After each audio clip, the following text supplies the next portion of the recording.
Pada video kali ini saya akan menjelaskan terkait salah satu fitur yang ada di iSpring Learn, yaitu on-job training, di mana kita bisa gunakan fitur ini untuk monitoring tim karyawan dalam proses onboarding. Biasanya fitur ini digunakan untuk supervisor ataupun tim leader dalam melihat progres dari karyawan yang sedang melakukan pelatihan.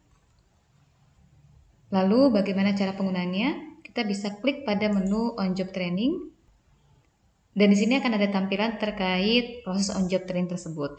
Untuk yang memimpin, ini adalah yang profesinya sebagai supervisor ataupun team leader untuk mereview timnya. Kalau untuk menghadiri, berarti dia sebagai peserta dalam proses pelatihan ini. Untuk memimpin, akan ada juga jadwal mendatang, lalu yang sudah selesai, akan ada status-statusnya juga. Saya akan coba klik salah satu di sini sebagai bentuk tampilannya. Ini salah satu contohnya adalah on-job training untuk tim sales, di mana pengamatnya adalah Nurul sebagai people training dan karyawan di review adalah atas nama Raras. Kita bisa klik pada lanjutan sesi dan akan terlihat informasi yang harus diisi oleh Nurul pada proses OJT ini. Untuk fitur ini pun juga bisa diakses di mobile phone, jadi bisa fleksibel untuk proses OJT-nya. Kita bisa berikan informasi terkait lokasinya di mana, tujuan dari observasinya apa, dan juga indikator penilaian yang akan kita lakukan kepada karyawan tersebut. Untuk pertanyaan atau skala penilaian itu juga akan bisa disesuaikan dengan kebutuhan dari perusahaan tersebut. Contohnya pada OJT ini terkait sales, Nurul akan menilai Raras pada proses greetingnya. Apakah dia sudah cukup confident, kita bisa pilih iya atau tidak, atau kita bisa berikan komentar juga. Kita bisa berikan beberapa sub pertanyaan untuk bisa diketahui secara detail. Lalu kita juga bisa tambahkan di sini untuk sub lainnya terkait merchandising, apakah dia cukup mengetahui, lalu terkait price tag dan lain sebagainya, kita bisa detailkan juga di sini. Kita bisa langsung selesaikan sesi atau lanjutkan nanti. Lanjutkan nanti dan akan kembali ke laman sebelumnya.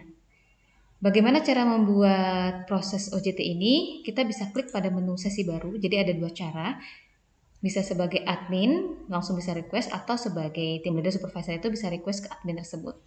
Di sini pengamatnya kita bisa pilih, jadi ini adalah beberapa orang yang di-assign, yang bisa melakukan OJT atau pengamatnya. Contohnya di sini atas nama Gilang, nanti bisa mengakses siapa. Karena di sini ada akun atas nama Nurul, maka saya akan coba Nurul sebagai pengamat dan kita bisa memilih karyawan mana yang akan kita lakukan penilaian. Tuh, coba di sini Berliana kita pilih. Kita klik berikutnya. Nah, di sini adalah checklist yang sudah disediakan untuk proses penilaian OJT ini. Saya coba untuk penilaian karyawan baru untuk departemen sales. Berikutnya, lalu kita bisa buat entah dijadwalkan sekarang ataupun dijadwalkan nanti. Di sini saya buat jadwal nanti di hari Jumat di jamnya jam 10. Durasinya selama 1 jam. Kita buat sesi. Nah, tampilannya akan seperti ini. Sama seperti sebelumnya, langsung bisa klik mulai sesi saja. Atau kita jika ingin kembali, itu bisa dilakukan juga.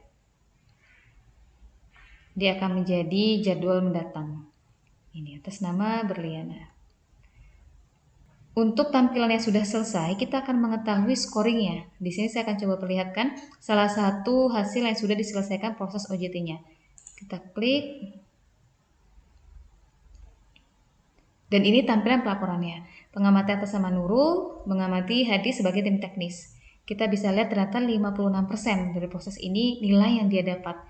Kelebihannya apa, lalu kekurangan dia apa, area yang harus dia improve, itu akan ada note-nya juga dalam bentuk prosentase gitu. Penggunaan teknologi 83%, pemecahan masalah masih 50%, dan kerja sama timnya masih kurang.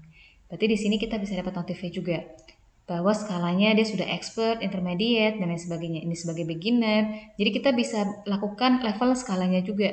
Kita bisa sesuaikan juga. Nah, ini untuk hasil pengamatannya. Ini kita bisa cetak juga dalam bentuk PDF sebagai lampiran pelaporan pelatihan ini. Oke. Lalu bagaimana cara membuat pertanyaannya? Nah, kalau untuk cara membuat pertanyaannya, kita bisa klik pada menu portal admin. lalu kita bisa klik pada menu OJT. Dan ini adalah tampilan untuk membuat OJT-nya. Pertama kita bisa tambahkan skala penilaian, kita bisa klik skala baru.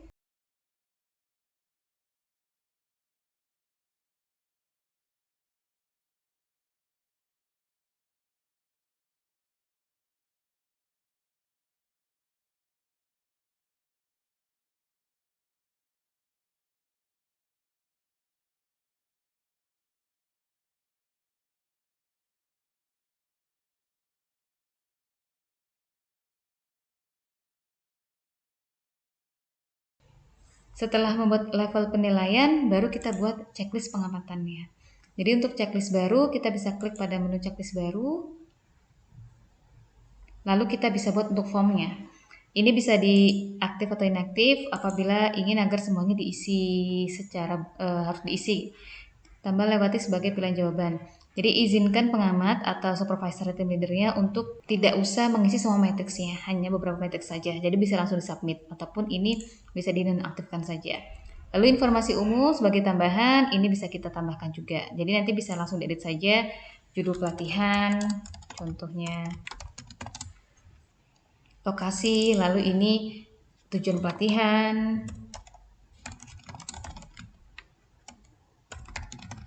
atau tambahkan kolom lainnya. Jadi ini bisa disesuaikan. Lalu ini area kompetensinya. Nah, di sini skalanya dulu kita buat. Mau buat skala yang mana? Kalau tadi skala penilaiannya saya pilih yang baru saya buat. Nih, baik, cukup baik, dan kurang.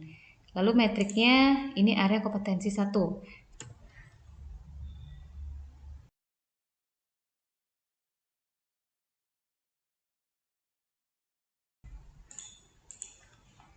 Tampilannya akan seperti ini. Jadi akan ada feedback juga yang terakhir, kelebihan di apa, kekurangan di apa sebagai form yang harus diisi. Lalu kita klik simpan. Setelah kita klik simpan, kita boleh review bagaimana tampilannya.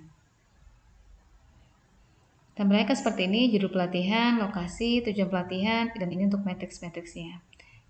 Penilaian untuk manajemen waktu, untuk pemecahan masalah, kelebihan dia apa, dan lain sebagainya. Lalu kita bisa publish untuk OJT ini. Oke, setelah itu kita bisa kembali. Checklist pengamatan baru, kita bisa beri nama.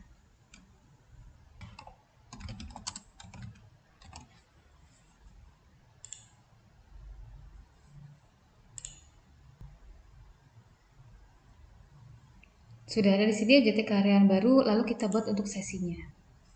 Kita buat sesi baru, kita pilih Nurul, karyawannya kita pilih siapa. Di sini saya coba Berliana, kita pilih. Lalu kita klik berikutnya OJT karyawan baru. Berikutnya kita bisa mulai sekarang. Kita buat sesi.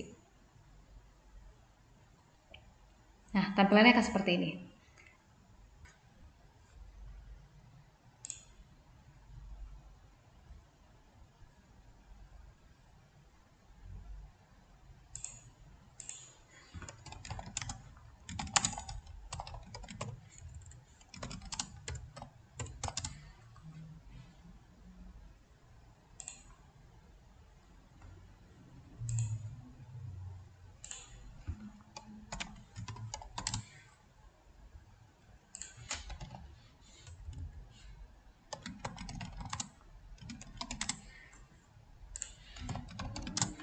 Kurang lebih untuk sesi OJT-nya akan seperti ini. Kita bisa klik selesaikan sesi.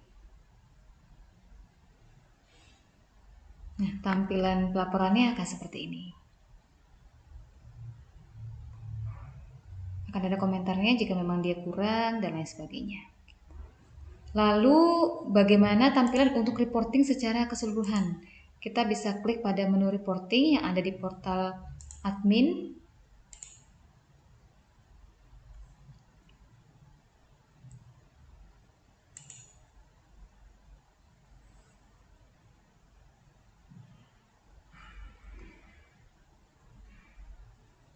Kita bisa klik pada menu checklist pengamatan. Di sini kita bisa melihat checklist yang sudah kita buat, dan salah satunya ini skor rata-rata 8% karena memang sesinya hanya satu dan hanya untuk berliana, jadi kita bisa lihat juga di sini. Ketika klik salah satu, kita bisa lihat berdasarkan departemen, supervisor ataupun karyawannya. Kalau departemen berarti dia di departemen mana yang sudah mengikuti OJT tersebut. Nah, akan terlihat ternyata di departemen marketing rata-ratanya cukup tinggi. Nanti jika ada di departemen lain menggunakan checklist ini, maka akan terlihat juga sebagai pembanding. Lalu kalau seumpama supervisor, itu juga bisa kita klik di sini, klik salah satu, lalu berdasarkan supervisor. Atau di sini OJT Team Support, berdasarkan supervisor. Akan terlihat untuk nama supervisornya siapa. Lalu pelaporan ini pun bisa diekspor dalam bentuk CSV ataupun Excel, atau kita bisa kirimkan by email.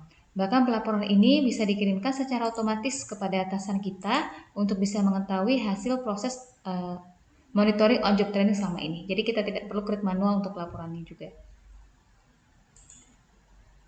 Demikian informasi yang bisa saya sampaikan terkait penggunaan fitur OJT. Selamat mencoba.